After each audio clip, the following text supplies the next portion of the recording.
Our accelerated path to economic growth has begun and must be maintained into the future.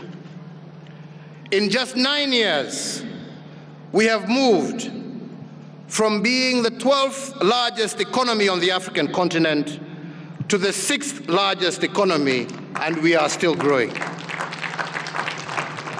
In the same time, we have tripled the wealth of our nation from a GDP of 4.5 trillion in 2013 to close to 13 trillion today.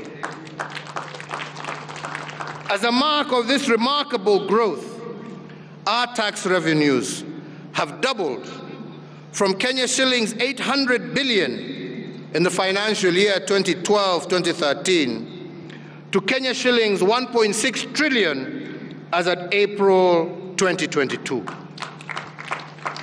With the mandate you gave us, ladies and gentlemen, we are on a course to achieve the record-shattering projection of Kenya shillings 2 trillion in collections by the end of the current financial year. Fellow Kenyans, we have grown our road network almost 6 times, our power generation 40 times, connected more homes to electricity than any other country on the African continent. And we have done this in just 9 years. I do believe that the next administration can multiply these efforts to unprecedented heights. But to keep this acceleration, that 5th administration must borrow 2 lessons. One is that it is not possible to maintain the speed of our achievements in a contaminated environment. And this allows me to go back to the corruption cleanup that I started talking about. When we took over in 2013, we had some state corporations that were rotten from the core. We had to drain this swamp from inside out. But we had to balance this cleanup exercise with accelerated performance. Some have accused me of militarizing our country. I have no such intention. Kenya is a democracy, and it shall always remain a democracy. But I did not hesitate and will not hesitate to use our discipline services to correct and to do that which others have failed to do.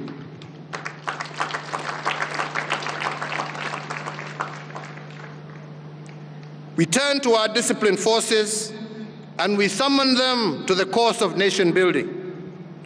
And the record must reflect that they have not disappointed us. When we gave them the Kenya Meat Commission to manage, they turned it into a profit-making enterprise within a year. The other institution worth of mention is the Kenya Shipyard Limited. This institution had collapsed due to mismanagement and corruption. Then last year, we handed it over to the disciplined forces. Today, this corporation is poised to have the largest shipyard in sub-Saharan Africa.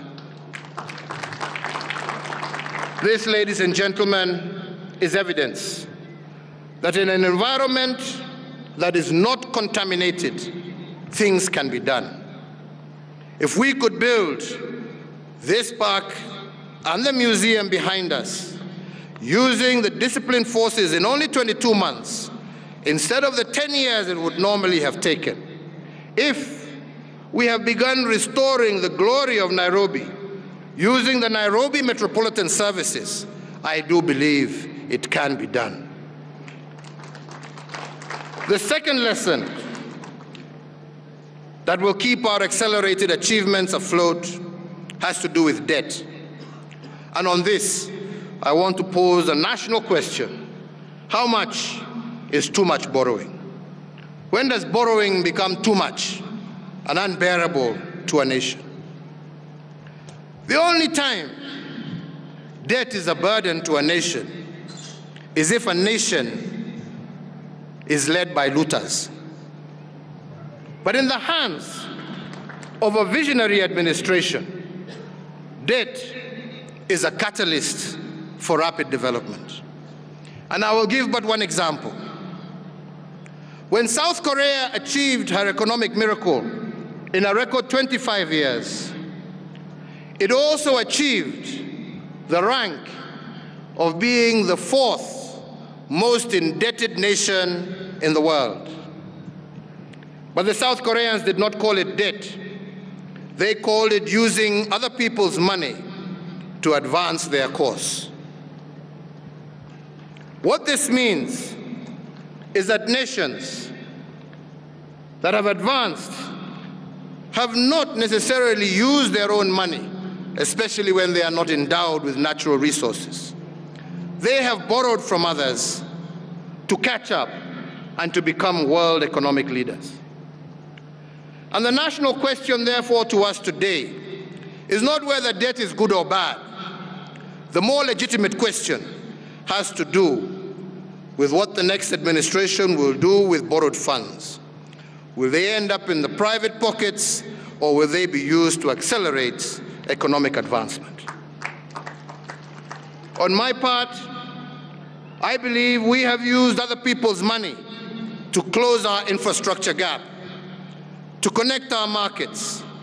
For example, when a maize trader in Kitale previously would take 3 days from Kitale to the border with South Sudan, with what we have borrowed and the roads we have built, we have ensured that that man from Kitale can be at the border of South Sudan in just 5 hours, not 3 days. Similarly today, any trader can travel on a tarmac road to 4 out of 5 of our neighboring countries, and do so in record time. If we can transport 10 times more passengers with the SGR at half the price and at half the time, and move 3 times more cargo daily from Mombasa to our neighbors, then our borrowing has surely been worthwhile and paid tangible dividends. So to maintain the tempo of increased and accelerated achievement, the next administration should not shy away from using other people's money. Debt in a cleaned-up government is an enabler, not a burden. With the mandate that you have given us, the people summoned us to